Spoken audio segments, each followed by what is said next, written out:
Mầm non Viscom Tham City hôm nay ạ. Và trong lúc chờ đợi cho ban giám khảo chúng ta hoàn thành phần chấm điểm thì tôi xin gửi đến tất cả các thầy cô anh chị bài hát Neo Đậu Bến Quê, tác giả An Thuyên ạ.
chương trình ngày hôm nay thì chúng ta rất là chào đón anh Đình Vinh trở lại một tiết mục.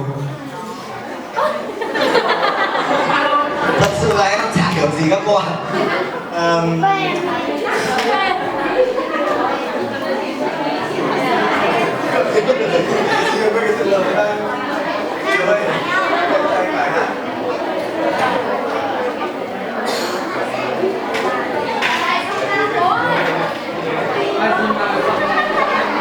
Các cô xin các cô làm tôi bây giờ phải vì hát nhạc trẻ nhá.